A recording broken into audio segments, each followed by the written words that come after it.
ये अर्थ नहीं है, ये मेरी दुनिया है। मुझे इस दुनिया का भगवान बनने के लिए चुना गया था, लेकिन मुझे मिटाया जा सकता है क्योंकि मेरे जैसे 27 और भगवान हैं। इसीलिए मुझे उस दुनिया के लोगों की पहचान हासिल करनी होगी और उन्हें मुझ पर विश्वास दिलाना होगा। सिर्फ ज़्यादा बिलीवर्स बनाकर ही मैं इस डिवाइन सिलेक्शन कॉम्पिटिशन को जीत सकता हूँ, वरना मेरी किस्मत में सिर्फ मौत लिखी है। इस आदमी का नाम फैंग है। वो द साइलेंट वर्ल्ड नाम के एक गेम का टॉप प्लेयर है। गेम में उसने अपना सब कुछ टेक्नोलॉजी आगे बढ़ाने में लगा दिया और सेकंड रैंक वाले प्लेयर ऊचिया को एक ही मूव में हरा दिया और सारे अचीवमेंट्स अनलॉक करने वाला पहला प्लेयर बन गया। ये बहुत आसान है। सारे अचीवमेंट्स पूरे करने पर बधाई हो। बेटा सर्वर अब ऑफिशियली बंद हो गया है। द साइलेंट वर्ल्ड लॉन्च होने वाला है। प्लेयर फैंग, आप लाइव सर्वर के अर्ली एक्सेस के लिए एलिजिबल है। क्या आप गेम में एंटर करना चाहते हैं? फैंग एक सेकंड के लिए भी नहीं सोचता। वो कन्फर्म पर क्लिक करता है, लेकिन जब वो अपनी आंखें दोबारा खुलता है तो खुद को एक टूटे फूटे प्लाजा में खड़ा पाता है। मैं कहाँ हूँ? क्या ये सब सिर्फ एक सपना है? तभी एक आवाज़ उसकी सोच को तोड़ती है। कुछ ही देर में एक रहस्यमयी औरत उसके सामने आती है। घबराने की ज़रूरत नहीं है, तुम अकेले नहीं हो जो यहाँ आए हो। क्या ये अर्थ है? लेकिन फैंग तुरंत इस ख्याल को झटक देता है, क्योंकि उसने ये जगह पहले भी कई बार देखी है। ये गेम का लॉस्ट कॉन्टिनेंट है। यहाँ मौजूद हर किसी में एक सच्चा भगवान बनने की क्षमता है। याद रखो, दुनिया सिर्फ एक गेम के अंदर नहीं होती। इस जमीन को कभी भगवानों ने छोड़ दिया था। उस प्लैनेट पर एक शानदार सभ्यता कभी आबाद थी। अलग अलग प्रजातियां कभी मिलजुल कर रहती थीं। अब आखिरकार नई जिंदगी का स्वागत करने का वक्त आ गया है। लॉस्ट कॉन्टिनेंट को एक ही मकसद के लिए बनाया गया था, ताकि उस प्लैनेट के लिए एक काबिल डिवाइन चुना जा सके। असल में ये बिल्कुल गेम की तरह काम करता है। वहां के रहने वालों से काफी विश्वास हासिल करो और तुम इस दुनिया के इकलौते भगवान बन जाओगे। अगर मैं हार मानने का फैसला करूं तो क्या होगा? अगर तुम अभी छोड़ देते हो तो तुम अपनी आम जिंदगी में लौट जाओगे और इस जगह के बारे में सब कुछ पूरी तरह भूल जाओगे। एक बार जुड़ने के बाद बीच में छोड़ने का कोई रास्ता नहीं है। सिर्फ दो ही एंड हो सकते हैं। या तो तुम पूरी तरह गायब हो जाओगे या फिर उस दुनिया के भगवान बन जाओगे। तुम्हारे पास अपना फैसला लेने के लिए अब 15 मिनट है। जल्द ही सिर्फ 27 लोग बचते हैं। फैंग तुरंत समझ जाता है कि ये वो कैंडिडेट्स हैं जिन्हें गेम के मैक्सिमम प्लेयर काउंट के हिसाब से इनवाइट किया गया है। ये बिल्कुल द साइलेंट वर्ल्ड की तरह काम करता है। एक छोटा जोन चुनो और डिवाइन सिलेक्शन की तरफ अपना रास्ता शुरू करो। लो, तुम पहले जाओ। जैसे ही वो कार्ड लेता है, उसे तुरंत उसके असाइन किए गए जोन में भेज दिया जाता है। लेकिन पहली बारी आने पर उसका चेहरा उतर जाता है। उसने कभी इतनी खराब किस्मत की उम्मीद नहीं की थी। उसने इंसेक्ट जोन ड्रॉ किया है, एक ऐसा जोन जिसका विन रेट सबसे कम है और वो सिर्फ कीड़े मकोड़े वाले क्रीचर्स को कंट्रोल कर सकता है। ये बदकिस्मती तो है, लेकिन दूसरे नज़रिए से ये अच्छी किस्मत भी है। ये जोन ईस्टर्न कॉन्टिनेंट के एक दूर के कोने में है, जिसका मतलब है कि यहाँ रेयरली वॉर्स होती हैं, जिससे उसे ग्रो और डेवलप होने के लिए काफ़ी वक्त मिल जाएगा। उस हिसाब से इंसेक्ट्स के आसपास सिविलाइजेशन बनाना एक अच्छी शुरुआत हो सकती है। जैसे यहाँ रहने वाले फ्रॉग फोक को ही ले लो। लेकिन ट्राइब्स की इतनी बड़ी तादाद उसके सिरदर्द का कारण है। पहले टारगेट के रूप में उन तक पहुंचना मुश्किल है। 500 फ्रॉग फोक को हैंडल करना बहुत ज़्यादा है और उसके करंट फेथ पॉइंट्स सिर्फ 10 हैं, जो अच्छे खासे खाते पीते फ्रॉग फोक को मनाने के लिए बहुत कम है। उसे एक नया टारगेट ढूंढना होगा। जल्द ही उसकी नज़र लिजर्ड फोक के ग्रुप पर पड़ती है। वो भी कीड़े मकोड़े खाते हैं और बाकी क्रीचर्स के मुकाबले वो यहाँ बिना पानी के भी जिंदा रह सकते हैं। ध्यान से देखने के बाद फैंग एक जवान लिजर्ड फोक को बुरी तरह जख्मी हालत में देखता है और ये उसकी नज़र में आ जाता है। ये प्रिमिटिव ट्राइब्स हैं। उसे शायद किसी पावर स्ट्रगल में बाहर निकाल दिया गया था। वो जितना दुनिया से अकेला महसूस करेगा, उतनी ही शिद्दत से अपनी किस्मत बदलने की आग उसमें जलेगी। इस बंजर ज़मीन में पेट भरने के लिए खाना तो दूर की बात, पानी भी बहुत कम है। लेकिन तभी लिजर्ड फोक अचानक खुशी से उछल पड़ते हैं। उन्होंने एक जख्मी हिरन देखा है। जवान और ताकतवर तुरंत आगे बढ़ते हैं, जबकि बूढ़े, बीमार और जख्मी इंतजार करते रह जाते हैं, जिन्हें आखिर में बस हड्डियों के कुछ टुकड़े मिलते हैं। जब बाकी सब खा लेते हैं, लेकिन कुछ लिजर्ड फोक बहस करते हैं कि खाना उन पर वेस्ट नहीं करना चाहिए, जो पहले ही मौत के करीब हैं। पता चलता है कि कुछ वक्त पहले उन पर एक सेबरटूथ टाइगर ने हमला किया था। एल्फ ने ट्राइब को बचाते हुए काफ़ी गहरे जख्म खाए थे। दूसरों का मानना है कि उसे ऐसे छोड़ना नहीं चाहिए। रात हो जाती है। सभी लिजर्ड फोक आराम करने लगते हैं, लेकिन एल्फ एक आवाज़ सुनकर अचानक उठ जाता है। जब वो आवाज़ की तरफ देखता है तो वो दंग रह जाता है। वो एक तितली है। ये बहुत अजीब लगता है, जैसे कोई उसे पुकार रहा हो। वो बिना सोचे उसके पीछे चला जाता है। तितली उसे पहाड़ की चोटी पर ले जाती है, जहां वो बीटल्स का ढेर देखकर हैरान रह जाता है। वो अपने सामने के इस नज़ारे को देखता रहता है। उसे अपनी आंखों पर यकीन नहीं होता। क्या ये कहानियों वाला चमत्कार हो सकता है? खाने के इस तोहफे के बाद फैंग को लिजर्ड फोक से ढेर सारे फेथ पॉइंट्स मिलते हैं। ये बीटल्स उनके लिए जिंदगी हैं और फैंग पहले ही अपना अगला प्लान सोच रहा है। ट्राइब में वापस लिजर्ड फोक इसे भगवान का रास्ता मानते हैं और वो फैंग का नाम नेमलेस बीटल गॉड रख देते हैं। ट्राइब में इतने सारे रिसोर्सेज लाने के बाद एल्फ की इज्जत वहां काफ़ी बढ़ जाती है।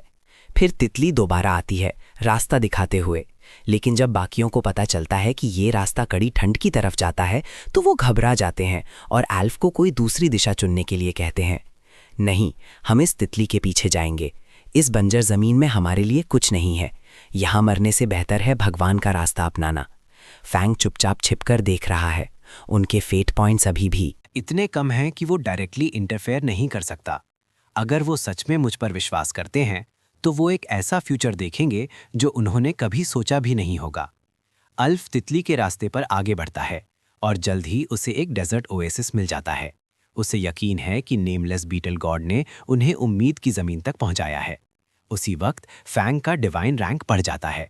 उसका इंसेक्ट जोन लेवल 2 पर अपग्रेड हो जाता है और उसे बीटल ब्लेसिंग एबिलिटी मिल जाती है। नतीजतन अल्फ की ताकत बहुत बढ़ जाती है। उस रात जब सभी लिजर्ड फोक सो जाते हैं तो नया अपग्रेड हुआ फैंग उनके सपनों में आता है। उसे खुद की एक डिवाइन इमेज बनाने के लिए एल्फ का इस्तेमाल करना होगा। अपने सर पर सांड की खोपड़ी पहने हुए फैंग एल्फ के सामने आता है। क्या नेमलेस बीटल गॉड का चेहरा ऐसा ही है? अगली सुबह एल्फ अपने सपने के बारे में सबको बताता है। उन्हें एक वाइल्ड बुल का शिकार करना होगा और उसकी हड्डियों से बीटल गॉड की मूर्ति बनानी होगी।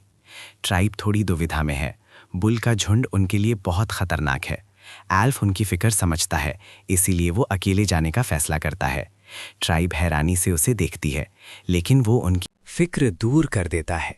भगवान की कृपा ने न सिर्फ उसके जख्म पूरी तरह भर दिए हैं, बल्कि उसकी ताकत भी बहुत बढ़ा दी है। वो एक भाला फेंक कर मारता है और कुछ ही देर में कई मीटर दूर एक पेड़ के आर पार चला जाता है। तभी पहाड़ के नीचे से वाइल्ड बुल्स का एक झुंड धीरे धीरे गुजरता है। अल्फ जानता है कि ये भगवान का इशारा है।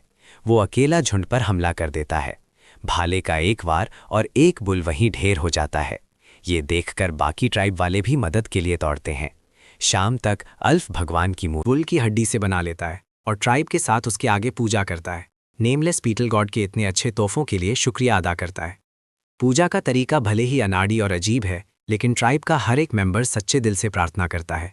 इस वजह से फैंग के फेथ पॉइंट्स तेजी से बढ़ जाते हैं। उसकी सारी मेहनत रंग लाई। पता चलता है कि फैंग ने जंगली घास का इस्तेमाल करके पहले ही बुल्स के झुंड को पहाड़ के बेस तक खींच लिया था, ताकि ट्राइब के पास काफ़ी रिसोर्सेस हों। लेकिन उसने ये उम्मीद नहीं की थी कि ट्राइब उनके बच्चों को भी खा जाएगी। डेवलपमेंट की स्टेज पर उनसे जानवरों को पालने की उम्मीद रखना मुश्किल है। ये ओएसिस एक बड़ी आबादी को नहीं संभाल सकता। ज़्यादा से ज़्यादा ये उन्हें कुछ सालों तक जिंदा रख पाएगा। खेती या पालन पोषण की कोई नॉलेज ना होने के कारण आने वाले दिन बहुत मुश्किल होंगे।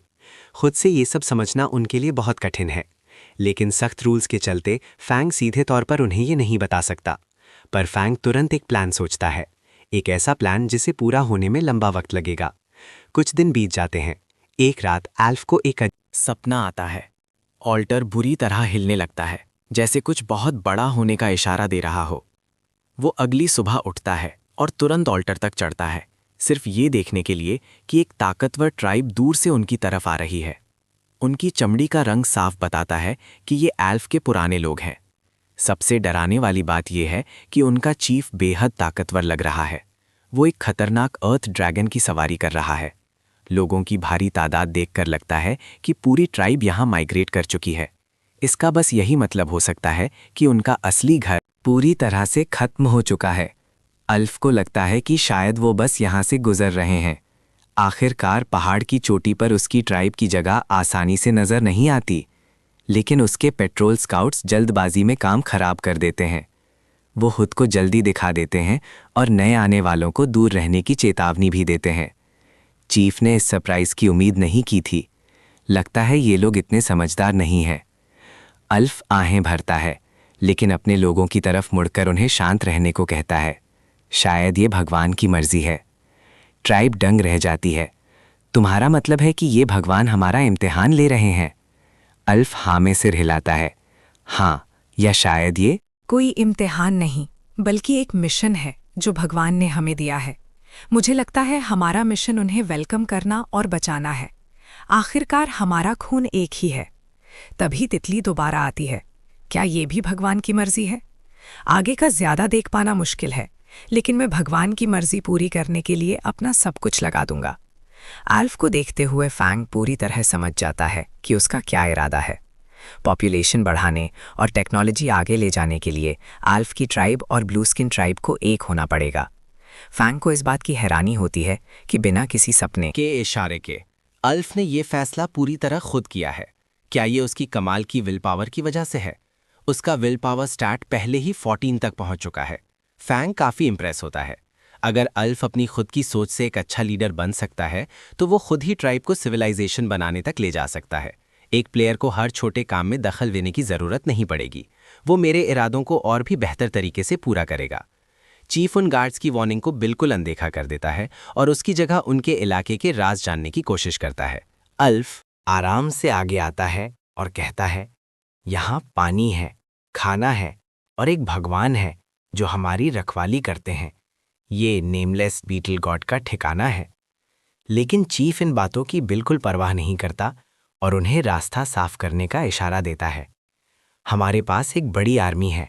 अगर तुम काबिल लीडर होते तो तुम्हें पता होता कि क्या करना है। अल्फ ना में सिर हिलाता है। मुझे जंग की कोई चाहत नहीं है। जिन्होंने अपना घर खो दिया है, भगवान की शरण में उनका स्वागत है और बदले में तुम्हें भगवान का आशीर्वाद मिलेगा। चीफ जोर से हंसने लगता है। तुम वो बेवकूफ हो जिसे गेम खेलना नहीं आता। अगले ही पल अर्थ ड्रैगन उस पर हमला कर देता है। इस विशाल जानवर को ऊपर देखते हुए अल्फ जानता है कि अगर उसे जीतना है तो उसे भगवान के आशीर्वाद की जरूरत पड़ेगी। वो अपने घुटनों पर गिर जाता है और पूरे दिल से प्रार्थना करता है, भगवान से हिम्मत और ताकत मांगता है। लेकिन अर्थ ड्रैगन उसे वक्त नहीं देता। एक ही बार उसके भाले के टुकड़े टुकड़े कर देता है। चीफ मुस्कुराता है। तुम अब आगे बढ़कर मर सकते हो। फैंग पीछे से सब चुपचाप देख रहा है। तभी सिस्टम एक मिशन ट्रिगर करता है, सिविलाइजेशन क्लैश। अलग अलग ट्राइब्स पहली बार आमने सामने आई हैं और दोनों साइड्स को एक्सपीरियंस में एक बड़ा बूस्ट मिलता है। ये मिशन बिल्कुल सही वक्त पर आया। मिशन कंडीशंस पूरी हो चुकी हैं। जिस ट्राइब पर आपने फोकस किया था, अब वो आपकी एक्सक्लूसिव टेरिटरी बन गई है और आपने एक नई स्किल अनलॉक कर ली है। क्या आप इसे अभी यूज करना चाहते हैं? फैंग बिना सोचे तुरंत कंफर्म पर क्लिक करता है। अगले ही पल आसमान से रोशनी की एक किरण निकलती है और सीधे एल्फ पर गिरती है। उसी वक्त अर्थ ड्रैगन के पंजे जोर से नीचे आते हैं, लेकिन जब चीफ उम्मीद करता है कि एल्फ पूरी तरह कुचला गया होगा, तो उन पंजों के नीचे सिर्फ हवा होती है। भगवान की कृपा से एल्फ अपने अंदर एक ऐसी ताकत महसूस करता है जैसी पहले कभी नहीं थी। चीफ एल्फ को बिल्कुल ठीक ठाक देखता है और उसके चेहरे का रंग उड़ जाता है। मुझे नहीं पता तुमने उसे कैसे चकमा दिया, लेकिन तुम्हें दूसरा मौका नहीं मिलेगा। पर एल्फ वहां पूरे कॉन्फिडेंस के साथ खड़ा रहता है। अर्थ ड्रैगन का स्ट्रेंथ स्टार्ट 87 पर है। एल्फ की ओरिजिनल ताकत सिर्फ 30 थी, लेकिन भगवान की कृपा से D rank divine body enhancement skill activate हो जाती है।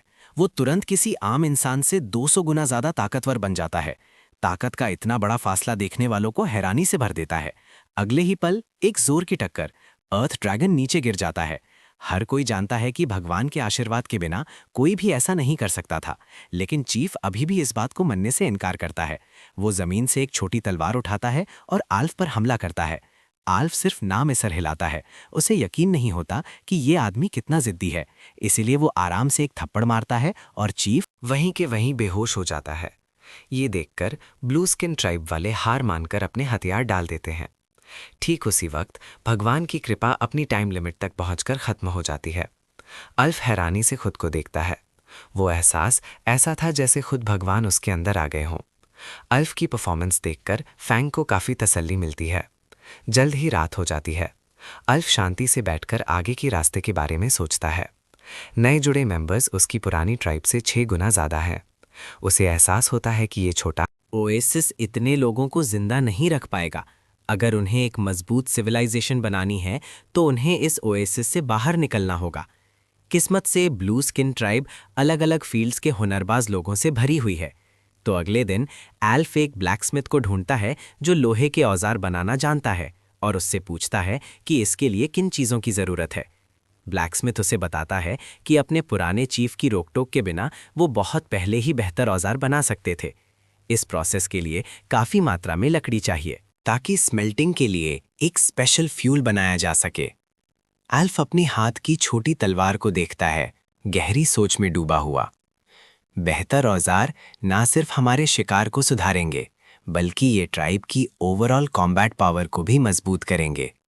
मुझे सोचने दो, मैं तुम्हें कल जवाब दूंगा। ब्लैकस्मिथ के जाने के बाद एक हाथ वाला लिजर्ड फोक चलकर आता है। उसने सुना था कि एल्फ एक गाइड ढूंढ रहा है और वो अपनी मदद देने आया है। एल्फ उसे देखता है और पूछता है, तुम काफी वक्त से भटक रहे हो, है ना? वानाम मुस्कुराता है और हाँ में सिर हिलाता है। ये बूढ़ा शरीर एक जगह से दूसरी जगह भटकता रहा है, ऐसी जगह की तलाश में जहां वो रह सके। रास्ते में मैंने दिशा ढूंढना सीख लिया। अल्फ अब सच में जानने के लिए बेचैन है। किस वजह से तुम इतने कॉन्फिडेंट हो? वानाम ऊपर देखता है और आसमान की तरफ इशारा करता है। मेरा जवाब वहां उन तारों में है, लेकिन ये सिर्फ आसमान से बढ़कर है। अल्फ तुरंत समझ जाता है, तारे। वानाम हाँ में सिर हिलाता है। हालांकि वानाम पूरी तरह श्योर नहीं है कि तारे सच में चलते हैं या नहीं। वो उन्हें रास्ता ढूंढने के लिए यूज कर सकता है। जब तक तुम स्टार चार्ट के रास्ते सीख लोगे, तुम कभी अपना रास्ता नहीं भूलोगे। विशाल अनंत आसमान को देखते हुए अल्फ हैरानी से भर जाता है। तो वनाम उसे तारों का इस्तेमाल करके पोजीशन पता लगाना सिखाने का फैसला करता है। वनाम की समझ के हिसाब से तारे मौसम बदलने के साथ अपनी जगह बदलते हैं। वक्त गुजरता जाता है और जल्द ही आधी रात से ज़्यादा हो जाता है। वनाम उसे बताता है कि कल शाम उसकी आज रात की पढ़ाई का टेस्ट लिया जाएगा। वनाम के जाने के बाद अर्थ ड्रैगन की निगरानी करने वाला गार्ड अल्फ से मिलने आता है। बताता है कि आज उसे खाना खिलाने के बाद वो जानवर काफी शांत हो गया है।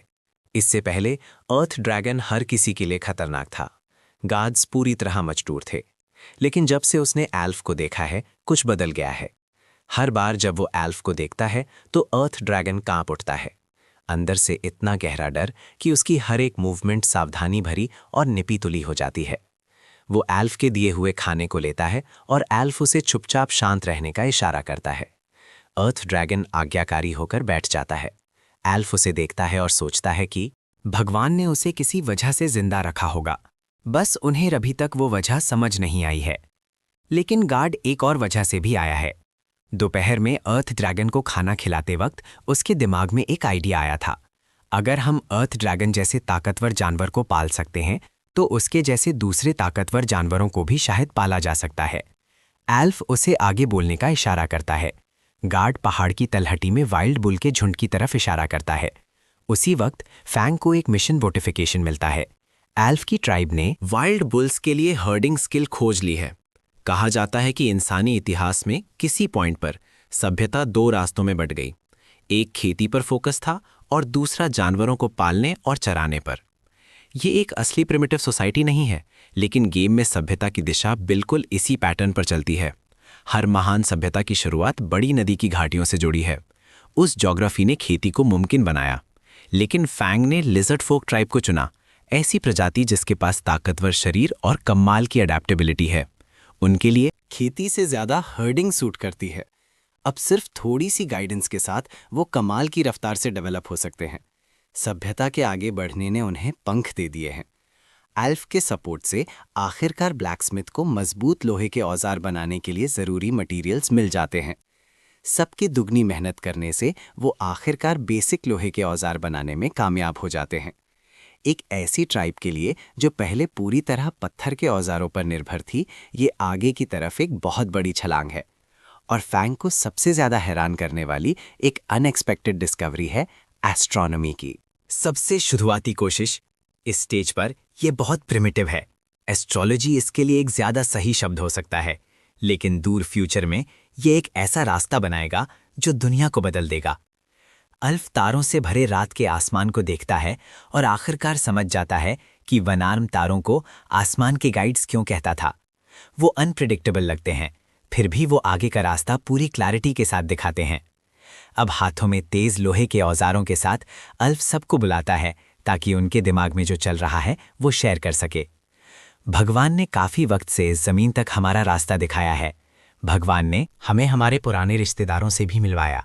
ये भगवान ही हैं जिन्होंने हमारी जान बचाई, लेकिन जिन्हें इस बंजर जमीन में निकाल दिया गया था वो आखिरकार वहीं मर जाएंगे। भगवान का इरादा बचाना है, ना कि बांटना और ठुकराना।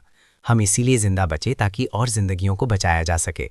ये भगवान का इशारा है और इसीलिए मैंने फैसला किया है कि जब सुबह होगी तो हम ये जगह छोड़ देंगे और ज़्यादा रिसोर्सेज की तलाश में जाएंगे। फिर एल्फ वनाम से कहता है कि वो अपने तारों की नॉलेज दूसरों के साथ शेयर करे और उनकी मंजिल के बारे में समझाए। सुबह होने के बाद सुबह का सूरज निकलता है। हम सीधे 10 दिनों तक इसके राइट तरफ मार्च करेंगे। फिर हम सूखी लेक के राइट तरफ 15 दिनों तक चलेंगे। फिर हम बंजर पहाड़ी रास्तों और घाटियों से होते हुए 3 दिन तक चलेंगे और आखिर में हम अपनी मंजिल तक पहुंच जाएंगे। एक जंगल जिसका कोई एंड नहीं दिखता, जो खाने और भरपूर रिसोर्सेज से भरा है। हमारी ट्राइब इसकी वजह से और मजबूत होगी। उसी वक्त एल्फ अर्थ ड्रैगन की निगरानी कर रहे गार्ड को बुलाता है। जैक, तुमने हमारे पकड़े हुए बुल्स में से कुछ क्यों नहीं खाया? हर कोई उन्हें पकड़ने के लिए कड़ी मेहनत कर रहा था, फिर भी तुमने एक भी नहीं खाया। जैक के सवाल पर थोड़ा कंफ्यूज लगता है, डरता है कि उसने कुछ गलत किया है। उसने उस वक्त इस बारे में ज्यादा नहीं सोचा था, उसे बस भूख नहीं थी। अगर मैं मान जाता और खा लेता तो मुझे नहीं पता था कि जब मुझे सच में भूख लगती तो कुछ बचता या नहीं। मैं बस यही सोच रहा था। ये सुनकर एल्फ जैक की बात से सहमत होता है। जब तुम्हें मीट की तलब हो तब भी तुम्हें आगे क्या होगा इसके लिए तैयार रहना चाहिए।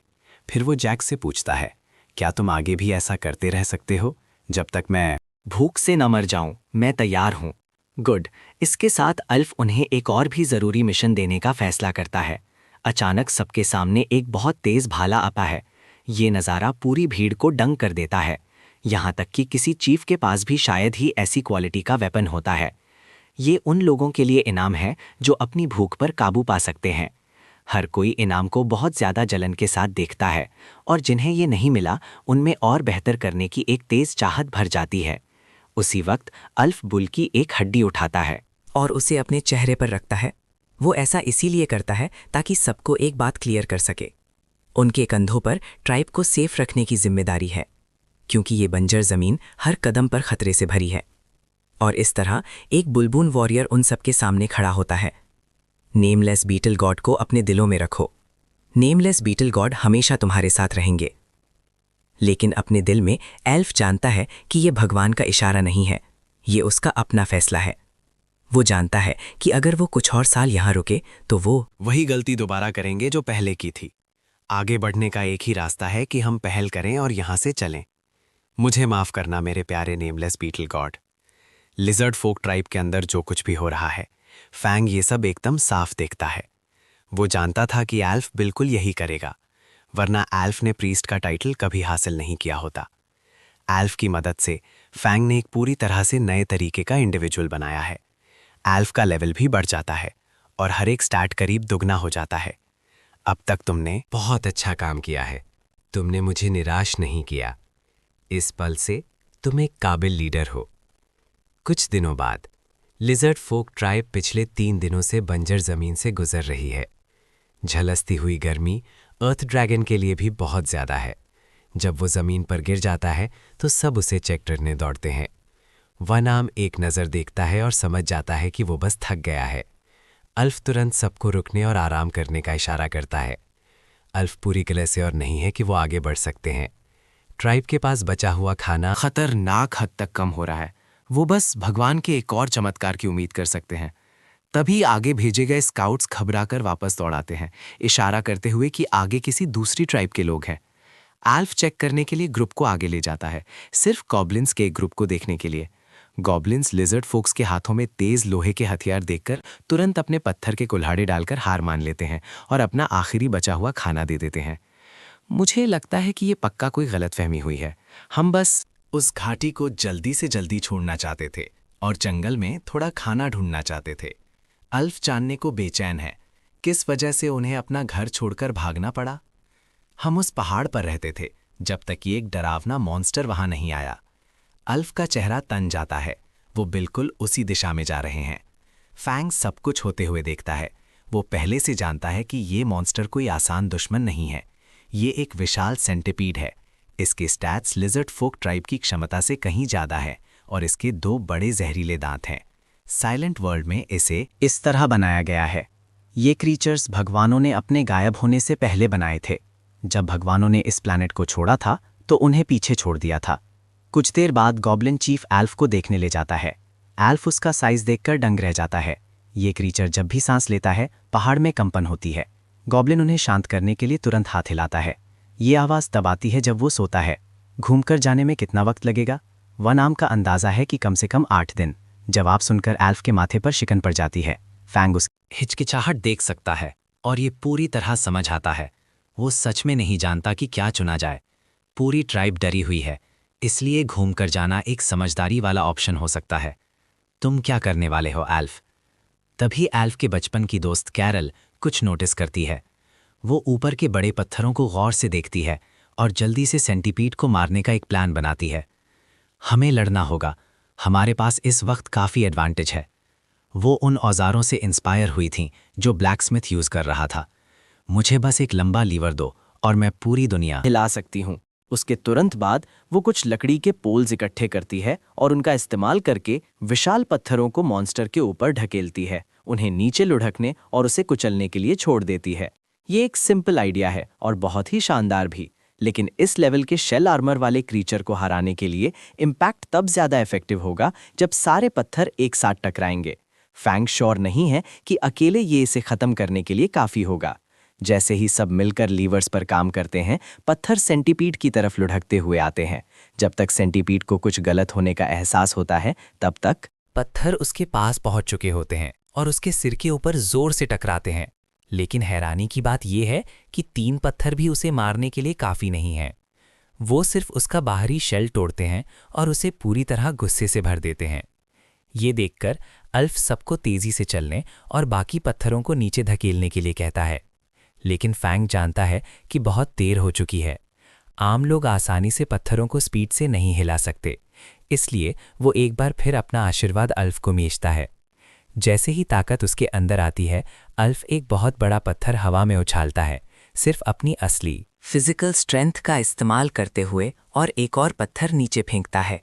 वो जानता है कि सेंटीपीड गिरती हुई चट्टानों से बच सकता है, इसीलिए वो खुद अंदर जाने और उसका ध्यान भटकाने का फैसला करता है।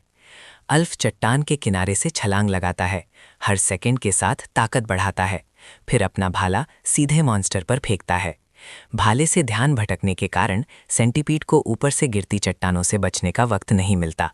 पहला पत्थर टकराता है और सेंटीपीड लड़ने की क्षमता खो देता है। दूसरा एक जानलेवा वार करता है। फैंग अल्फ की परफॉर्मेंस से बहुत खुश है। ये शिकार पूरी तरह सक्सेसफुल रहा। उसी वक्त एक नोटिफिकेशन आता है, आपकी ट्राइब ने खतरनाक एंशिएंट शेल बीस्ट को मार दिया है। फैंग को शिकार का इनाम भी मिलता है, वही चीज जिसे वो शुरू से हासिल करना चाहता था, जायंट सेंटीपीड का कोर एसेंस। हर भगवान के रिसोर्सेज उनके एरिया से जुड़े होते हैं, और हालांकि फेथ पॉइंट्स का इस्तेमाल रिसोर्सेज बनाने के लिए किया जा सकता है, कुछ ऐसी चीज बनाने के लिए जो अभी तक एग्जिस्ट नहीं करती, आमतौर पर स्पेशल कच्चे माल की जरूरत होती है। इस कोर एसेंस से मैं एक जिंदा क्रिएचर बना सकता हूँ। एक जिंदा क्रिएचर बनने वाला होता है जो बस अपनी मौजूदगी से ही भगवान का संदेश फैलाता है, और अगर इसे अपर लेवल तक अपग्रेड किया जाए तो ये क्लास भी हासिल कर सकता है, जैसे एक अपोस्टल या अवतार। फैंग इस बात को लेकर श्योर नहीं है कि क्या क्रिएशन का तरीका बिल्कुल ओरिजिनल गेम की तरह ही काम करता है या नहीं। दूसरी तरफ कैरल पहले ही उस जानवर की बॉडी को स्टडी कर रही है। वो उसकी एक टांग खींचती है। अगर मॉन्स्टर का मीट खाने लायक हो तो ये ट्राइब को खाने की बहुत बड़ी सप्लाई देगा। एक क्विक टेस्ट के बाद कैरल कंफर्म करती है कि मीट खाने के लिए सेफ है, लेकिन इसे कुछ तैयारी की जरूरत है क्योंकि इसका अपना स्वाद खराब है। तभी उसकी नज़र वहां पास की चट्टानों पर उगने वाली कुछ जड़ी बूटियों पर पड़ती है। अगर हम जड़ी बूटियों का इस्तेमाल स्मेल छिपाने के लिए करें तो इसका स्वाद बहुत बेहतर हो जाएगा। जड़ी बूटियों के साथ एक सिंपल तैयारी के बाद मॉन्स्टर मीट सच में खाने में काफ़ी अच्छा हो जाता है। तभी कैरल एल्फ के वारिस का सवाल उठाती है। उसका मानना है कि एक चीफ को आगे का प्लान करना चाहिए। एल्फ इस सवाल पर चौंक जाता है। ये एक ऐसी चीज़ है जिसके बारे में उसने कभी सीरियसली नहीं सोचा। फिर कैरल उस पर दबाव डालती है। अगर तुमने इस पर कभी सीरियसली नहीं सोचा तो फिर मेरा क्या? जैसे ही एल्फ जवाब देने वाला होता है, पास ही में चमकती एक सुनहरी चीज उसकी नजर में आती है। ये कार्व्ड सिंबल्स वाला एक मेटल का टुकड़ा है। ये जरूर उस मॉन्स्टर की पीठ से गिरा होगा। ये सोना है। मैंने अपनी भटकती हुई जिंदगी के दौरान इसे एक बार देखा था। कहते हैं चाहे कितना भी वक्त गुजर जाए, इसका रंग कभी नहीं बदलता और ये कभी खराब नहीं होता। एल्फ उस सोने के टुकड़े को अपने हाथों में पकड़े गहरी सोच में डूब जाता है। इस दुनिया में हर चीज मरती है, खराब होती है और गायब हो जाती है। कुछ भी हमेशा के लिए नहीं रहता, लेकिन यह सोना खराब नहीं होता, जिसका मतलब है कि जिसने भी इसे बनाया था वो किसी ज़रूरी चीज़ को बचाने की कोशिश कर रहा था। जल्द ही रात हो जाती है। अल्फ अभी भी एक पत्थर पर बैठा अपने हाथों में सोने को देख रहा है। वो जानता है कि इसके अंदर एक बहुत बड़ा राज छिपा है। तभी पास ही में होने वाली एक आहट उसका ध्यान खींचती है। कई कीड़े एक हिरण की लाश के चक्कर लगा रहे हैं, जैसे उसे कोई मैसेज देने की कोशिश कर रहे हों। अल्फ देखता है कि कीड़ों की मूवमेंट्स सोने पर बने निशानों से काफ़ी मिलती जुलती हैं। कीड़ों के इशारों को मानते हुए वो सोने पर बने सिंबल्स पर हाथ फेरता है और जल्दी ही उसके अंदर छिपे राज को बाहर निकाल लेता है। सीन अगली सुबह पर शिफ्ट होता है। आल्फ सीधे कैरल के पास जाता है और अपनी डिस्कवरी शेयर करता है। फिर आल्फ एक सिंबल बनाता है। ये सिंबल मुझे दर्शाता है, ये दूसरा कैरल को दर्शाता है। सही मायने में एक फीमेल के लिए, एक मेल के लिए। इनके बीच में एक इक्वल साइन लगाओ और इसका मतलब है पार्टनर्स बनना। और यही जवाब आल्फ देना चाहता है। ऐसी चीज़ों को आने में आमतौर पर कई पीढ़ियां लग जाती हैं। फिर भी यहाँ ये ट्राइब के शुरुआती दिनों में हो रहा है। फैंग के लिए ये एक बहुत बड़ा एडवांटेज है। इस वक्त लिजर्ड फोक ट्राइब जश्न मना रही है। बाहर से ये एक आम शिकार की दावत लगती है, लेकिन सच्चाई में लिजर्ड फोक इसी तरह शादी का जश्न मनाते हैं। तुम सबसे बड़ा शिकार पकड़ो और उसे अपनी पसंद किए हुए इंसान को पेश करो। फैंग बहुत उम्मीद से देखता है, सोचता है कि ये दोनों लिजर्ड फोक ट्राइब को किस फ्यूचर की तरफ ले जाएंगे। कुछ दिनों बाद जब खाने का इंतजाम हो जाता है तो एल्फ आगे बढ़ने की तैयारी करता है। वो गॉब्लिन चीफ को बताता है कि उनका यहाँ रुकने के लिए स्वागत है। खतरा पूरी तरह खत्म हो चुका है। गॉब्लिन चीफ बहुत शुक्रगुजार है। तुम्हारी मदद के बिना हम इस बंजर जमीन में भटकते रह जाते। फिर वो अपने बच्चे से मिलवाता है। इसे यहाँ के आसपास के इलाके के बारे में अच्छी तरह पता है, इसीलिए मैं उसे तुम्हें रास्ता दिखाने भेज रहा हूँ। जंगल जानवरों और ट्रैपों से भरा है। सीन शिफ्ट होता है। लिजर्ड फोक ट्राइब को जमीन पर अजीब निशान दिखते हैं। ये पहली बार है जब उनमें से किसी ने ऐसे निशान देखे हैं, इसलिए वो जवाब के लिए एक्सपीरियंस्ड वन आर्म के पास जाते हैं। वन आर्म उन्हें तुरंत पहचान लेता है। ये फ्रॉग फोक के निशान हैं। फ्रॉग फोक मिले जुले होते हैं, कुछ अच्छे कुछ बुरे, और वो सभी तेज होते हैं। उन्होंने स्काउट्स को सेंस कर लिया। इसका मतलब है कि वो पहले भी जंग से गुजर चुके हैं। इन निशानों से कम 5 फ्रॉग फोक यहाँ से गुजरे हैं। उनकी ट्राइब शायद हमारी ट्राइब से भी बड़ी है। अल्फ पहले कैंप वापस जाने का फैसला करता है। कैंप में वापस वो सबसे पहले इसका साइज दुगना करता है और स्काउट्स और बॉर्डर गार्ड्स की गिनती काफ़ी बढ़ाता है। सभी काम सही तरीके से और ऑर्डर में बांटे जाते हैं। वो ये सब इसलिए करते हैं क्योंकि एल्फ जानता है कि एक और ट्राइब लगभग पक्के तौर पर उन्हें अंधेरे से देख रही है।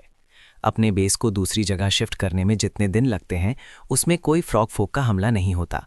उस दौरान वो ट्राइब को सेफ रखने के लिए सामान इकट्ठा करते हैं। इस बात पर फैंग को यकीन है, बहुत कम प्लेयर्स इससे बेहतर कर पाते। लिजर्ड फोक ट्राइब ने ना सिर्फ प्रॉपरली ट्रेनिंग शुरू कर दी है, बदलते मौसम की ज़रूरतों को पूरा करने के लिए उनके घर और जीने का तरीका भी तेज़ी से बदल रहा है। सबसे हैरानी की बात यह है कि उन्होंने लिखित सिंबल्स का कॉन्सेप्ट जल्दी से एस्टैब्लिश कर लिया है और ये कैरेक्टर्स ट्राइब मेंबर्स के बीच पहले ही फैल रहे हैं। पुराने हंटिंग मार्क्स को इन सिंबल्स के साथ जोड़कर उन्होंने एक मैप भी बनाया है और हर इंसान के रोजाना के कामों को रिकॉर्ड करना शुरू कर दिया है। ये ना सिर्फ हर किसी की प्रोडक्टिविटी को बढ़ाता है, बल्कि ट्राइब के खाने के टोटल आउटपुट को भी बढ़ाता है। ये आगे की तरफ एक सच्ची छलांग है। इसी बीच दूसरी तरफ टिड्डियों के झुंड भी लगातार बढ़ रहे हैं। फैंग का इंसेक्ट जोन अब लेवल 4 पर पहुंच गया है। डेवलपमेंट की ऐसी रफ्तार जिसके बारे में उसने पहले कभी सपने में भी नहीं सोचा था। दूसरे कॉन्टिनेंट्स में इंसेक्ट्स तेजी से बढ़ रहे हैं। क्या मुझे इसका फायदा नहीं उठाना चाहिए? एल्फ की पर्सनल एबिलिटीज और ट्राइब की टोटल स्ट्रेंथ अब एवरेज से ऊपर है, लेकिन ये सिर्फ शुरुआत है, क्योंकि इसके बाद जो आएगा वो उससे भी ज्यादा खतरनाक होगा जिसका उन्होंने अब तक सामना किया है। तभी जैक घबराकर एल्फ के पास दौड़ता हुआ आता है। फ्रॉग फोक उनके दरवाजे पर आ गए हैं। कुछ ही देर बाद फ्रॉग फोक का एक ग्रुप कैंप के एंट्रेंस पर आता है।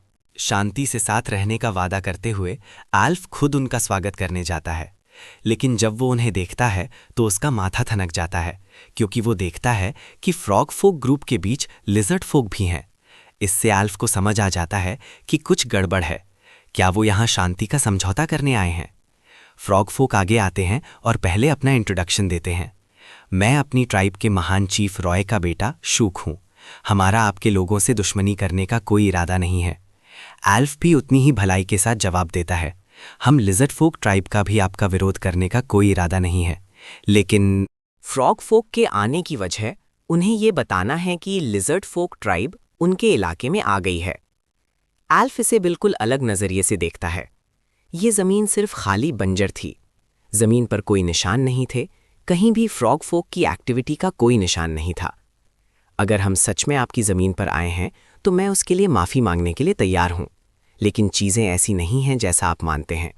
हम बहुत दूर से यहाँ आए हैं और बस कुछ वक्त के लिए यहाँ रुके हैं। फिर वो अपनी बातों को शूक की तरफ तारीफ के साथ मोड़ता है। ऐसा लगता है कि आप बिल्कुल वैसे ही इंसान हैं जो अगला चीफ बनने के लायक हैं। क्या आप नहीं मानते? और शूक सच में इस तारीफ को सुनकर खुश होता है। उनकी बातचीत के जरिए एल्फ फ्रॉग फोक के यहाँ आने की असली वजह को समझ जाता है। जैसा उसने सोचा था, उन्हें उनके चीफ ने हमारी कड़ी निगरानी करने के लिए भेजा था। जो बात ज्यादा परेशानी वाली है वो ये है कि उनके साथ दूसरे लिजर्ड फोक भी हैं। ये डिटेल बहुत डाउटफुल है। मुझे उनके बारे में संभलकर और जानकारी जमा करनी होगी। एल्फ फिर उन्हें कैंप के अंदर एक ठीक से बातचीत के लिए बुलाने का न्योता देता है। आओ हम आपस में एक समझौता करें और ठीक से जश्न मनाएं। जैसे ही शूक हाँ करने वाला होता है, उसके पीछे का एक फ्रॉग फोक बीच में बोल पड़ता है। चक मन मारकर कहता है कि वो ये इनविटेशन कबूल नहीं कर सकता। अल्फ तुरंत उसे तसल्ली देता है, ये बस एक सिंपल सा खाना है, इससे ज़्यादा कुछ नहीं। जैसे ही खाने का जिक्र होता है, फ्रॉग फोक बिना हिचकिचाए हाँ कर देते हैं। थोड़ी ही देर में अल्फ के पास उनका स्वागत करने के लिए एक पूरी भुनी हुई भेड़ तैयार होती है। उन्हें रोकने की उसकी असली वजह ये पता लगाना है कि लिजर्ड फोक और फ्रॉग फोक के बीच कैसा रिश्ता है और यहाँ आने का उनका असली मकसद क्या है। लेकिन वो फ्रॉग फोक को अपनी क्यूरियोसिटी का एहसास नहीं होने दे सकता, इसलिए एल्फ थोड़ी जान पहचान बढ़ाने से शुरुआत करता है। तुमने अपनी गर्दन में वो क्या पहना है? ये एक कोटोरॉरस का पंख है। ये एक बहुत खतरनाक जानवर है। ये साइज में बड़ा होने के साथ साथ जानलेवा जहर भी रखता है और इसकी स्पीड डरावनी होती है। एल्फ आगे पूछता है, क्या एक भाला उसे मार सकता है? शोक सवाल को अनसुना करते हुए हंसता है और अपने साथ सफर कर रहे लिजर्ड फोक लॉक को अपना बो और एरोज लाने के लिए कहता है। एक बार जब लोच बो ले आता है, शोक उसे टारगेट के तौर पर दूर एक बोर्ड लटकाने को कहता है। एल्फ तुरंत समझ जाता है कि क्या हो रहा है, लेकिन साथ ही ये एक मौका भी बनाता है। फ्रॉग फोक का अपनी आचरी दिखाना पूरा होने के बाद एल्फ ट्राई करने के लिए पूछता है और जानबूझकर हर एक निशाना चूक जाता है। जैसे उसने उम्मीद की थी, वैसे ही इधर उधर गिरती एरोज को लाने के लिए लॉक को बुलाया जाता है। एरोज को इकट्ठा करने का बहाना बनाकर एल्फ लॉक के साथ अकेले में कुछ वक्त बिता लेता है। उनकी बातचीत के दौरान लोच बार बार इस बात पर जोर देता है कि फ्रॉग फोक के साथ उसका रिश्ता म्यूचुअल सपोर्ट का है, लेकिन यह एल्फ का शक और मजबूत कर देता है। पक्का बाहर से दिखने वाली चीज़ों के पीछे कुछ ना कुछ चल रहा है। यहाँ तक कि जब एल्फ लोच को इशारा करता है कि लिजर्ड फोक फ्रॉग फोक से ज़्यादा ताकतवर होते हैं, लोच यही दोहराता रहता है कि उसे फ्रॉग फोक के प्रोटेक्शन की ज़रूरत है। फ्रॉग फोक के बिना हम जिंदा नहीं रह सकते। एल्फ फिर लोच से कहता है कि इस बातचीत को भूल जाओ और अगर कोई पूछता है तो कहना कि वो सिर्फ आर्चरी टेक्निक पर चर्चा कर रहे थे। सीन वापस कट होता है। हर्ब सीजन्ड मटन दोनों बहुत मज़े से खा रहे हैं। स्वाद की पूरी तारीफ। अल्फ इस मौके का फ़ायदा उठाते हुए बताता है कि बीफ का स्वाद और भी बेहतर होता है। शुक मान जाता है, मुझे जंगली बुल पकड़े हुए काफ़ी वक्त हो गया है। अल्फ फिर बताता है कि उसकी ट्राइब ने जिंदा बुल्स पकड़े हैं। इन शब्दों पर शुक थोड़ी देर के लिए एकदम शांत हो जाता है। ये देखकर अल्फ एक ट्रेट सजेस्ट करता है, बाइसन के बदले बोल्स। शुक बिना किसी हिचकिचाहट के मान जाता है, लेकिन तभी एक चेतावनी भरी आवाज अचानक उसके पीछे से आती है। और बस ऐसे ही शुक अपना फैसला बदल लेता है, ये कहते हुए कि उसे सोचने के लिए और वक्त चाहिए। वो आसानी से पलट जाता है। हमारे लोगों के दिल में लिजर्ड फोक के लिए कोई दुश्मनी नहीं है। वो एल्फ को ये देखने के लिए बुलाता है कि लॉक सबके साथ कितने अच्छे से रहता है। वो लॉक को फ्रॉग फोक के साथ बिताए अपने वक्त के बारे में खुद बोलने के लिए बुलाता है। एल्फ हर सेकंड और ज़्यादा चौकन्ना होता जाता है। शुक ये बात बहुत आसानी से सामने लाता है, जैसे कि हर शब्द की रिहर्सल की गई हो। अगर एल्फ ने लैट से पहले ध्यान से सवाल नहीं किए होते तो उसने इन सब पर विश्वास कर लिया होता। दोपहर गुजर जाती है। एक छोटी सी बातचीत के बाद फ्रॉग फोक लिजर्ड फोक ट्राइब को अलविदा कहते हैं और चले जाते हैं। जाते हुए शूक लॉक के कंधे पर हल्के से थपथपाता है, लेकिन लॉक साफ डर से पीछे हट जाता है। एल्फ हर डिटेल को नोटिस करता है। ये बराबरी वालों के बीच की पार्टनरशिप जैसा बिल्कुल नहीं है। जैसे ही फ्रॉग फोक अपने लोगों के पास वापस पहुंचते हैं, वो लॉक को किनारे घसीट ले जाते हैं और एल्फ ने उससे क्या कहा सब कुछ जानने की जिद करते हैं। लच तय हुई कहानी पर ही टिका रहता है। एल्फ ने सिर्फ बो बनाने के बारे में पूछा, लेकिन स्कारफेस एक शब्द पर भी यकीन नहीं करता और सीधे लॉक की पसलियों में लात मारता है। लॉक समझाने की जल्दी में कहता है, अगर मैं ऐसा नहीं कहता तो वो हम पर कभी विश्वास नहीं करता। वो आगे कहता है कि टेक्निक सीखने की एक फीस होती है। शुक हिसाब को मानता है और लॉक से कहता है कि उसने अच्छा किया।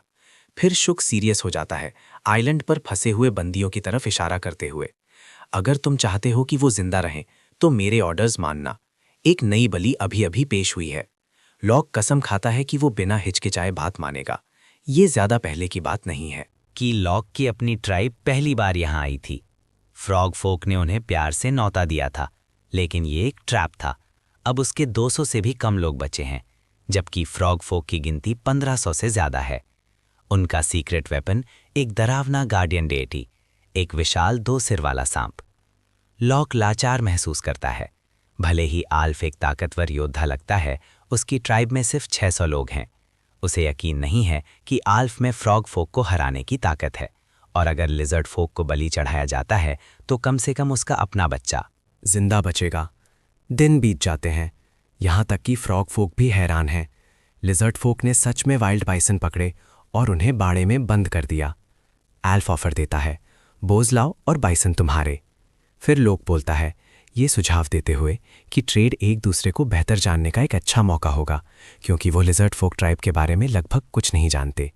वो एल्फ को फ्रॉग फोक विलेज में आने का न्योता देता है, बदले में और रिसोर्सेज का वादा करता है। इसी बीच एल्फ अपने बनाए बोस टेस्ट कर रहा है, लेकिन वो सिर्फ फ्रॉग फोक बोस की आधी रेंज तक ही जाते हैं। वो जानता है कि डिज़ाइन सही लग रहा है, लेकिन सही मटेरियल्स के बिना ये कभी भी वैसा परफॉर्म नहीं करेगा। जैसे जैसे फ्रॉग फोक्स के आने जाने में तेजी आती है, एल्फ का यकीन और बढ़ जाता है कि वो जो शांति की बात करते हैं वो किसी खतरनाक चीज़ का दिखावा है। वो कुछ प्लान कर रहे हैं, उसे बस ठीक से पता नहीं है कि क्या। इसीलिए लिजर्ड फोक ट्राइब को हर वक्त हाई अलर्ट पर रहना होगा। इसी बीच ट्राइब हर्बल मेडिसिन के मामले में असली प्रगति करती है, और उस हीलर की वजह से रिजल्ट्स उम्मीद भरे लग रहे हैं, जिसे पहले से ही वहां के पौधों की गहरी नॉलेज है। बातचीत जल्द ही लोच की तरफ मुड़ती है। कैरल कहती है कि वो लैच को एक मौका देने को तैयार है। ये साफ है कि उस आदमी पर फ्रॉग फोक दबाव डाल रहे हैं। दूसरी तरफ लोच एल्फ को फ्रॉग फोक विलेज में फंसाने में नाकाम रहा है, और अब इसके लिए उसे पीटा जा रहा है। शूक स्कारफेस को रुकने का इशारा करता है। लो अभी नहीं मर सकता। स्कारफेस उसे जमीन पर धकेलता है और पीछे हट जाता है। शूक फिर लो को काम जल्दी आने के लिए कहता है। वो सैक्रिफाइस सेरेमनी वक्त से पहले करने का प्लान बना रहे हैं। एल्फ और उसके सभी योद्धाओं को एक साथ बुलाओ, ताकि वो उन्हें एक ही हमले में खत्म कर सकें। जल्दी करने की वजह उनका चीफ बुरी तरह बीमार है। ये फ्रॉग फोक ट्राइब के अंदर एक कड़ी निगरानी वाला राज है, लेकिन शूकलॉक बताने का फैसला करता है। ये एक अजीब बीमारी है जिससे पूरे शरीर में बेचैन करने वाली खुजली होती है। शुरुआती स्टेजेस में एक सफ़ेद झिल्ली स्किन पर फैलने लगती है। झिल्ली तब तक बढ़ती रहती है जब तक कि ये सांस लेने की नली को ब्लॉक ना कर दे और शिकार का दम ना घोट दे। लक ने कभी खुजली से मौत के बारे में नहीं सुना। वो सोचता है कि शूक उसे ये क्यों बता रहा है। उसे शक है कि ये एक और टेस्ट है। वो कहता है कि लिजर्ड फोक को पता नहीं चलना चाहिए। शूक बस कंधे उचकाकर कहता है। राज आखिरकार बाहर आ ही जाते हैं। फिर लोच को एक आइडिया आता है। लिजर्ड फोक को बताओ कि बीमारी फैलने वाली है और उन्हें भी लग जाएगी। वो जानता है कि कुछ जड़ी बूटियां मिलाकर स्किन को बुरी तरह खराब कर देती हैं। चूक को ये तुरंत पसंद आता है और वो वहीं वादा करता है कि अगर लाज कामयाबी से एल्फ और उसके लोगों को यहाँ फंसा सकता है, उसका बच्चा आज़ाद कर दिया जाएगा। कोई शर्त नहीं, बस कर डालो। जो कुछ भी तुम्हारे पास है लो। एक गुजारिश करता है, साथ में कुछ बोझ लाना, ये ज्यादा सच्चा लगेगा। फ्रॉग फोक चाहते नहीं हैं, लेकिन वो मान जाते हैं। अगले दिन फ्रॉग फोक दोबारा आते हैं, अपने साथ काफ़ी मात्रा में सामान लाते हैं। लिजर्ड फोक बदले में जड़ी बूटियां देने को कहते हैं, लेकिन फ्रॉग फोक उन्हें मना कर देते हैं, ये काफ़ी नहीं है। फिर वो एक बार फिर शांति पर अपने सो कॉल्ड विश्वास की बात उठाते हैं। एल्फ ये सब पहले ही समझ चुका है। वो एक गुजारिश करता है, लॉक काच के साथ अकेले में कुछ वक्त। शुक गुजारिश सुनता है और उसके पास मानने के अलावा कोई चारा नहीं होता। कुछ ही देर बाद एल्फ लॉक को ग्रुप से दूर ले जाता है। जैसा सोचा था, लॉक अपना नाटक जारी रखता है। फ्रॉग फोक की भलाई का गुणगान करता है और एल्फ से अपनी शक छोड़ने की गुजारिश करता है। तभी एक नीली तितली उड़ती हुई आती है और धीरे से लोच के सिर पर बैठ जाती है। एल्फ उसे देखता है और धीरे से कहता है, हमारे बीच बहुत शक रहा है, अब इसे ख़त्म करने का वक्त आ गया है। मुझे तुम्हें अपनी ट्राइब का एक राज बताने दो। लो मिट्टी में खुरेदे गए अजीब सिंबल्स को देखता है और पूछता है कि वो क्या है। एल्फ समझाता है, मैं इन्हें लेटर्स कहता हूँ, हर एक का अपना एक मतलब होता है। इस सिंबल का मतलब इनकार या नहीं है, वो झूठ और फरेब के लिए है। लो पूछता है कि क्या लेटर्स को जोड़ा जा सकता है। अल्फ फा में सर हिलाता है, इन दोनों को एक साथ रखो और इनका मतलब है झूठ मत बोलो, दूसरे शब्दों में सच। ये लोग को सोच में डाल देता है, ये बात उसके साथ क्यों शेयर की और फ्रॉग फोक के साथ क्यों नहीं। अल्फ उसके चेहरे पर सवाल पढ़ लेता है और जवाब देता है। बात विश्वास पर आती है। लिजर्ड फोक और फ्रॉग फोक के बीच मेरे लिए जो सच में मायने रखता है वो ये है कि क्या तुम और मैं एक दूसरे पर विश्वास कर सकते हैं। लॉक अनमने ढंग से कहता है, फ्रॉग फोक को लिजर्ड फोक से अलग करने की कोई ज़रूरत नहीं है। अल्फ उसकी बात काटता है, मैंने कभी फ्रॉग फोक पर विश्वास नहीं किया, शुरू से ही नहीं, और मैं जानता था कि हालात उससे कहीं ज़्यादा उलझे हुए थे जैसे वो दिख रहे थे। हम बहुत अच्छी तरह जानते हैं कि किनारे कर दिए जाने, निकाल दिए जाने पर कैसा महसूस होता है। तुमने और मैंने एक ही रास्ता तय किया है। लोक इस बात से हैरान रह जाता है। उसने कभी नहीं सोचा था कि अल्फ ने ये सब समझ लिया होगा। अल्फ लोक का रिएक्शन देखता है और जानता है कि वो डगमगा रहा है। विश्वास के बीज उगने शुरू हो गए हैं। इसी बीच शूक लक की तारीफ कर रहा है। लिजर्ड फोक ट्राइब ने उनके गांव आने के लिए हाँ कर दी है। स्कारफेस मजाक उड़ाता है, कितने बेवकूफ़ है, उन्होंने सच में हमें अपने ही घर घूमने का न्योता दिया। अब हमें ठीक से पता है कि उनकी ट्राइब कितनी बड़ी है और उनके पास कितने योद्धा हैं। पता चला कि वो हमारी सोच से भी छोटे हैं, मुश्किल से 300 से ज़्यादा लोग हैं। ये सब हमारे वफादार खबरी की वजह से हुआ। वो लॉक की तरफ सिर हिलाता है, अपना इनाम मांगो। लॉक धीरे से बोलता है, मुझे सिर्फ अपने बेटे की आज़ादी चाहिए। लेकिन स्कारफेस ना में सिर हिलाता है, चीफ इसके लिए कभी नहीं मानेगा। फिक्र मत करो, मुझे याद है कि मैंने तुमसे क्या वादा किया था। शाम हो जाती है। लॉक का दिमाग उलझन में है। उसे समझ नहीं आ रहा कि वो लिजर्ड फोक की मदद करे या नहीं। एल्फ कॉन्फिडेंट लग रहा है, लेकिन फ्रॉग फोक उनसे गिनती में कहीं ज्यादा है और लिजर्ड फोक को बोझ चलाना भी नहीं आता। फ्रॉग फोक के सीक्रेट वेपन का सामना करना तो दूर की बात है। वो खुद से कहता रहता है कि एल्फ पर विश्वास मत करो, लेकिन उसका चेहरा हर बार उसका साथ छोड़ देता है। एल्फ मुझ पर विश्वास क्यों करेगा? मैं एक धोखेबाज के अलावा कुछ नहीं हूं। अगली सुबह एल्फ अपने योद्धाओं को फ्रॉग फोक गांव ले जाता है। शोक खुद उनसे मिलने आता है। दोनों ट्राइब्स के बीच दोस्ती की उम्मीद जताता है। एल्फ भी उतनी ही तमीज से जवाब देता है, लेकिन हर लिजर्ड फोक योद्धा पूरी तरह हथियारों से लैस आता है। एल्फ एक सिंपल एक्सप्लेनेशन देता है, उन्हें रास्ते में मॉन्स्टर्स के हमले का डर था। शूक ऊपर से मुस्कुराता है, जबकि उसका दिमाग पहले ही फैसला कर चुका है। दावत का इंतजार करो, एल्फ को शराब पिलाओ, फिर उसे एक जहरीले तीर से खत्म कर दो। तभी एल्फ लॉक को ढूंढने के लिए भीड़ में देखता है। शूक उसे बताता है कि लॉक वहां दावत की तैयारी कर रहा है और लो जमीन पर बैठकर मिट्टी में सिंबल्स खुरेद रहा है। चुपचाप हर लिजर्ड फोक योद्धा की पोजीशन मार्क कर रहा है। एल्फ उसे आवाज लगाता है। लो हमेशा की तरह उसका स्वागत करता है, फिर कैजुअली कहता है, एक बार जब सभी लिजर्ड फोक योद्धा बैठ जाएंगे, दावत ऑफिशियली शुरू हो जाएगी। ये कितनी शानदार पीस समिट है। एल्फ जमीन पर बने सिंबल्स को देखता है और सब कुछ समझ जाता है। वो धीरे से हाँ में सिर हिलाता है, अपना बुलहेड मास्क पहनता है और अपने योद्धाओं को इशारा करता है कि दावत शुरू हो सकती है। लिजर्ड फोक योद्धा पहले ही पोजीशन में है। अगले ही पल उनके भले फ्रॉग फोक आर्चर्स के आर पार हो जाते हैं। फ्रॉग फोक ने कभी इसकी उम्मीद नहीं की थी। एक पल में लिजर्ड फोक उनकी फॉर्मेशन तोड़ देते हैं। एल्फ अपने आदमियों को इशारा करता है, किसी को जिंदा मत छोड़ना। कुछ ही देर में फ्रॉग फोक की ज़्यादातर असैसिनेशन स्क्वाड गिर जाती है। बाकी घबराकर इधर उधर भाग जाते हैं। कैरल दौड़कर आती है।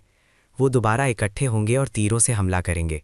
एल्फ उसे शांत रहने को कहता है। वो पहले से ही इसके लिए तैयार है। फिर एल्फ लॉक को एक तरफ खींचता है। एक बहुत ज़रूरी काम है जो सिर्फ तुम कर सकते हो। दूसरी तरफ शूक गुस्से से पागल हो रहा है। लॉक को हर उस नाम से गाली दे रहा है जो उसे पता है।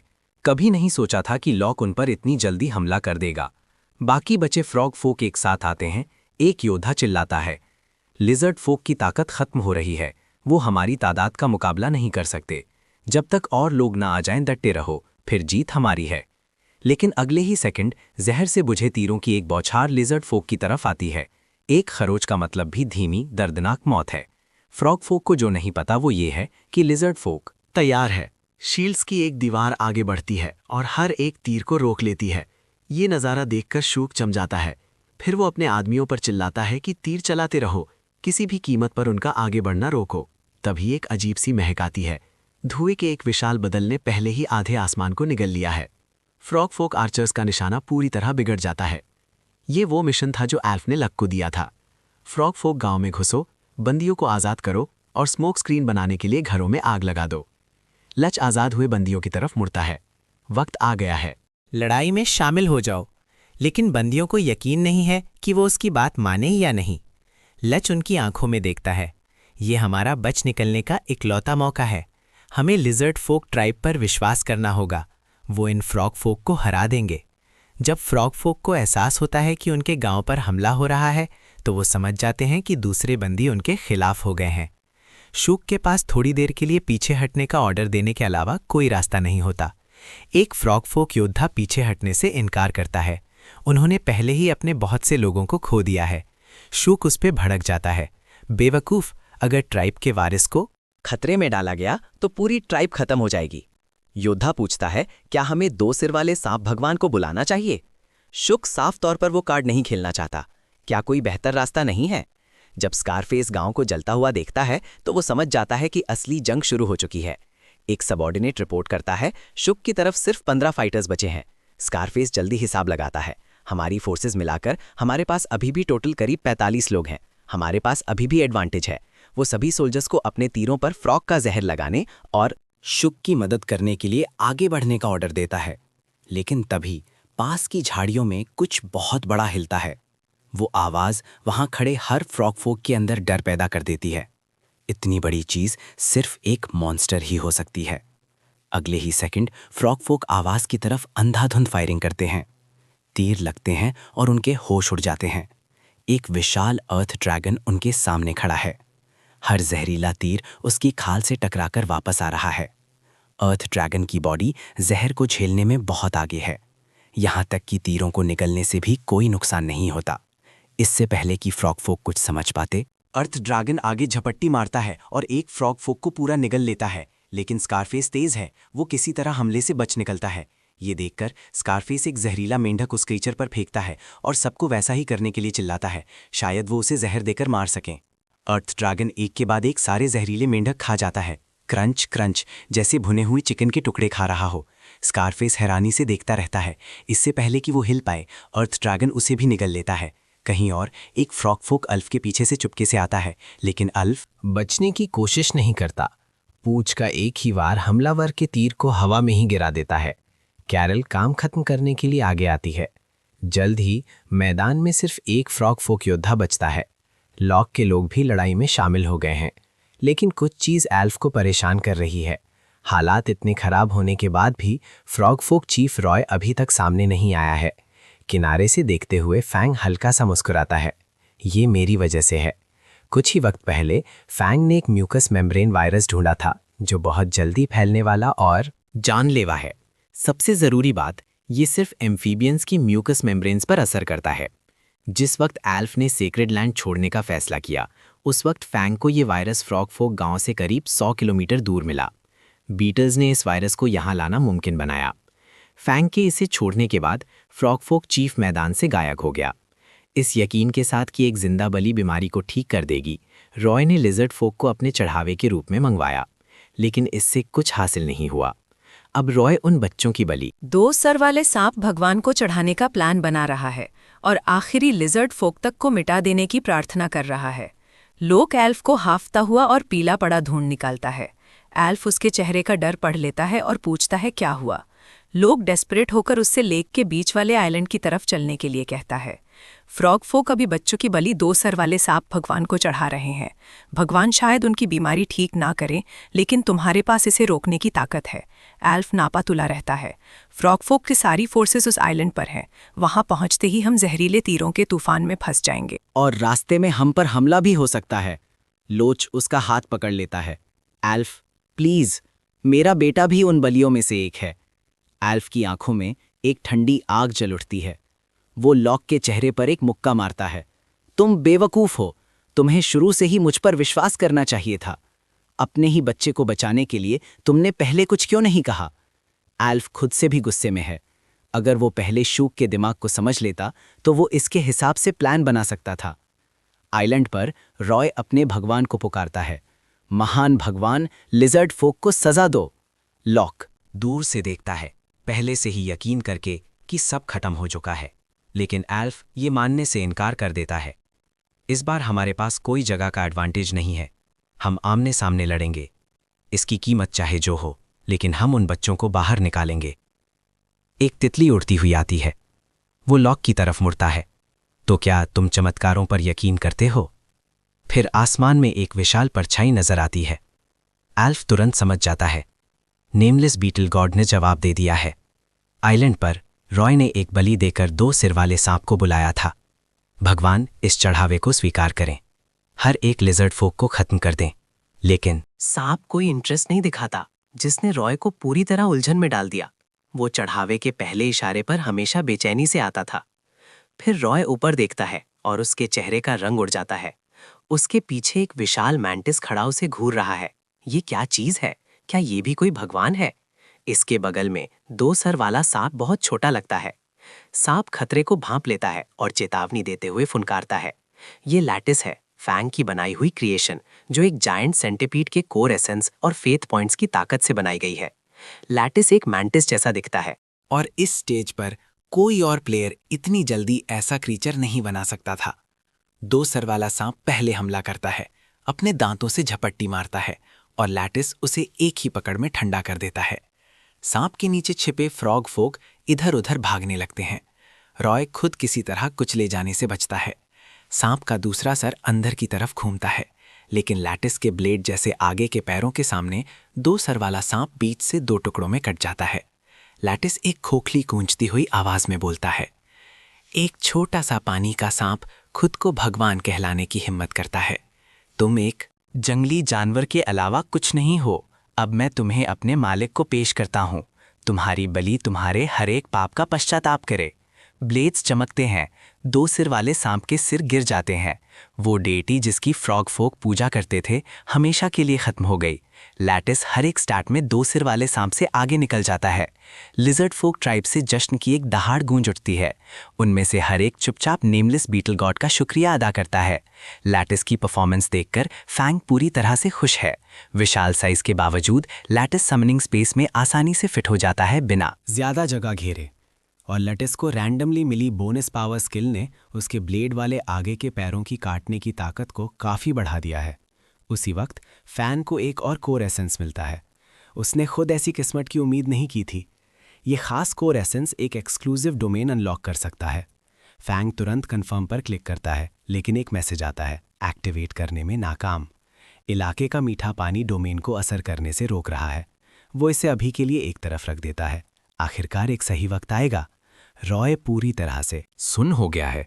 उसने कभी नहीं सोचा था कि 2 सिर वाला सांप भगवान इतनी आसानी से गिर सकता है। हर एक फ्रॉग फोक योद्धा मौके पर ही अपनी हिम्मत खो बैठता है। लैटिस फैंग को इशारा करता है, मिशन कंप्लीट। फैंग पुकारता है, बहुत अच्छा, अब तुम आराम कर सकते हो। लैटिस गायब हो जाता है, शांति लौट आती है। एल्फ सबको इकट्ठा करता है। फ्रॉग फोक अभी अपनी नाव चलाकर अपने गांव की तरफ जा रहे हैं। आइलैंड साफ है, आज हम इसे खत्म करेंगे। वो पूछता है, फ्रॉग फोक, गांव का रास्ता कौन जानता है? लॉक बिना हिचकिचाए आगे आता है, वो मुझ पर छोड़ दो। हू और लिजिड फोक में से एक आगे बोलता है, प्लीज हमें अपने साथ आने दें चीफ। एल्फ हाथ उठाता है, ये खतरनाक मिशन है, तुम लोग योद्धा नहीं हो। हू और लिजिड फोक विरोध करते हैं, फ्रॉग फोक ने हमारे बच्चों और हमारे परिवारों की बलि चढ़ाई, अब हमें सिर्फ इंसाफ चाहिए। एल्फ उनकी आंखों में आग देखता है, हर किसी को अपने गुस्से का हक है, जो कोई भी इंसाफ चाहता है मैं तुम्हारे साथ लड़ूंगा। एल्फ आखिरी हमले का ऑर्डर देता है। उनका मकसद फ्रॉग फोक आइलैंड पर कब्जा करना और चढ़ाए गए बच्चों को बचाना है। लिजर्ड फोक पानी के पार हमला करते हैं। बच्चे सेफ हैं, हर एक। एल्स का अपने बेटे से मिलना आंसू ले आता है। वो अब और खुद को रोक नहीं पाता। अल्फ घंटों में पहली बार चैन की सांस लेता है। वो जैक को इशारा करता है, नाव तैयार करो, पहले बच्चों को सेफ जगह भेजो, फिर हू और लिजर्ड फोक नाइट्स को गांव के पीछे से ले जाओ, अफरा तफरी मचाओ और फ्रॉग फोक का ध्यान भटकाओ। जैक तुरंत समझ जाता है, आप एक साथ दोनों गांव पर हमला करना चाहते हैं। अल्फ हाँ में सिर हिलाता है। जब फ्रॉग फोक तुम्हारी तरफ आएंगे, मैं अपने सोल्जर्स को पानी के रास्ते ले जाऊंगा। जैक अभी भी थोड़ा दुविधा में लगता है। एल्फ उसे फिक्र ना करने को कहता है, उसने अभी अभी भगवान का एक और तोहफा ढूंढा है। हमारे काले स्केल्स चांदनी में धुंध की तरह घुल जाते हैं, दुश्मन हमें कभी आते हुए नहीं देख पाएगा। कुछ ही देर में फ्रॉग फोक गांव में आफरा तफरी मच जाती है। इससे पहले कि रॉय सांस भी ले पाता, लिजर्ड फोक उस पे हावी हो चुके हैं। उसने कभी उनके इतनी जल्दी आने की उम्मीद नहीं की थी। फ्रॉग फोक अभी भी अपने बोस पकड़े हुए हैं, लेकिन काले स्केल्स वाले योद्धाओं के भालों के सामने उन्हें रिएक्ट करने का वक्त नहीं मिलता। एल्फ सीधे रॉय तक पहुंच जाता है। सब खत्म हो चुका है, लेकिन रॉय अभी भी प्रार्थना कर रहा है, गलतफहमी में खोया हुआ। मैंने इतनी सारी बलियां दी हैं, महान भगवान प्लीज मुझे बचा लीजिए। एल्फ अपना भाला आगे करता है। रॉय की पापी जिंदगी यहीं खत्म होती है, तुम्हारा भगवान जा चुका है कहीं और। शूक हालात देखता है और जानता है कि सब खत्म हो चुका है। हमारे पास तादाद थी, हमारे पास जहरीले तीर थे, लेकिन हमने कभी ये नहीं सोचा था कि लिजर्ड फोक पर जहर का असर नहीं होता। वो स्ट्रैटेजी शुरू से ही बेकार थी। जैसे ही शुक बाख निकलने का रास्ता ढूंढता है, अल्फ उसके पीछे अंधेरे से बाहर आता है। तो तुम यहाँ छिपे थे? शुक अल्फ को देखते ही अपने घुटनों पर गिर जाता है। अल्फ जमीन पर गिरे हुए शख्स को देखता है। एक योद्धा की तरह खड़े हो, अपना हथियार निकालो, अपनी जो भी इज्जत बची है उसे बचा कर रखो। लेकिन शुक अपना माथा जमीन पर पटकता है और लाचारी से झुकता है। हमारा एक रिश्ता है, तुम्हारा और मेरा, प्लीज मेरी जान बख्श दो। मेरे पिता ने मुझे इन सब में धकेला था। जब इससे काम नहीं बनता तो वो दूसरा रास्ता अपनाता है।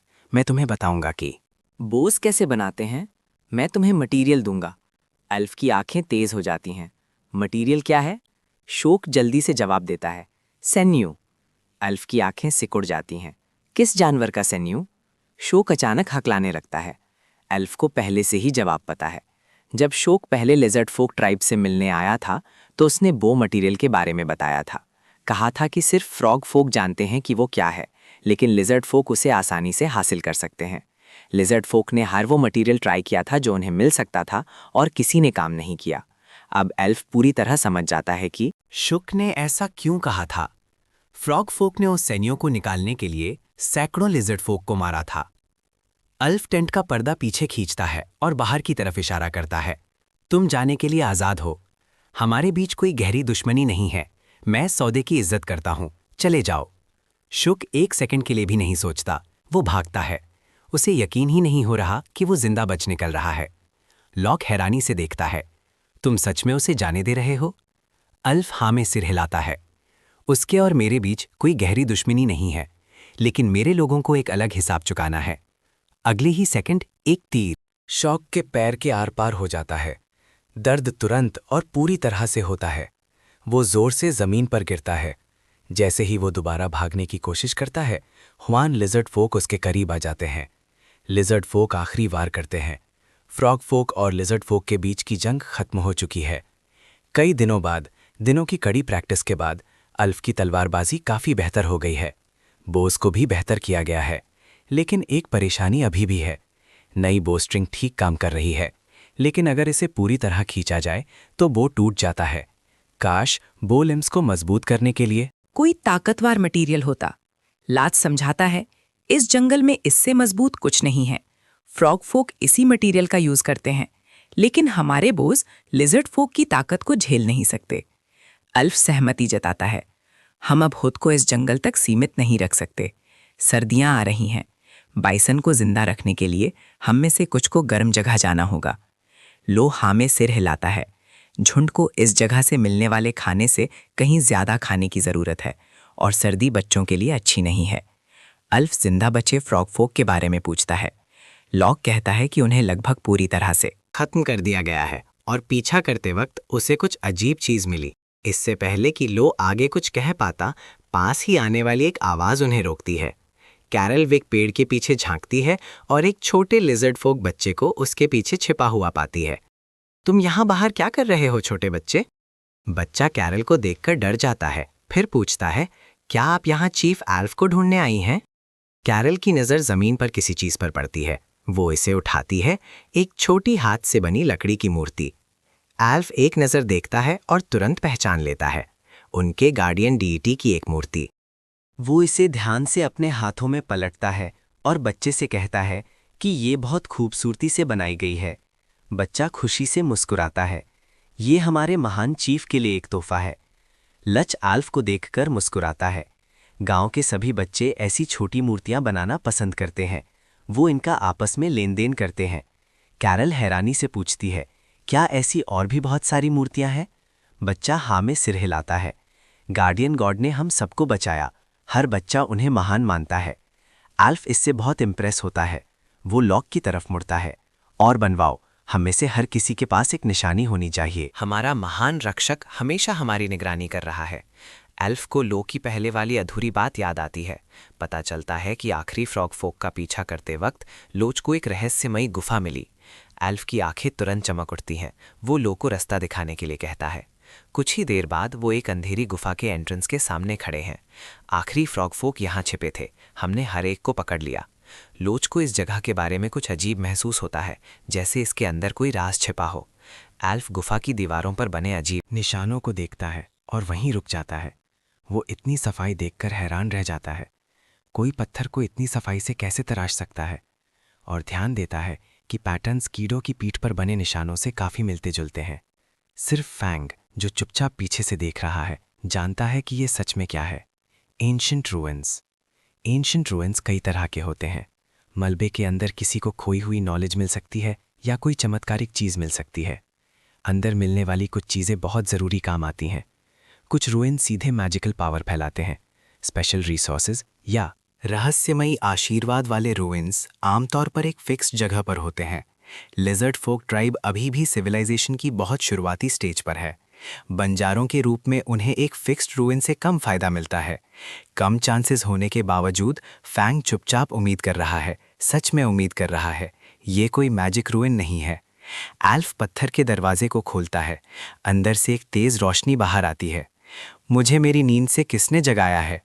अजीब मुसाफिर, मैजिक की दुनिया में तुम्हारा स्वागत है। एंशिएंट रूइन के अंदर एक छिपा हुआ कमरा है। इसके बीचों बीच एक पत्थर का आर्च ब्रिज खड़ा है जो कई मीटर लंबा है और सी के शेप में नीचे की तरफ झुका हुआ है। कैरल एल्फ की तरफ मुड़ती है। क्या हमें पहले नेमलेस बीटल गॉड से सलाह लेनी चाहिए? एल्फ ना में सर हिलाता है। ये ऐसी चीज़ नहीं है जिसके लिए किसी भगवान को परेशान किया जाए।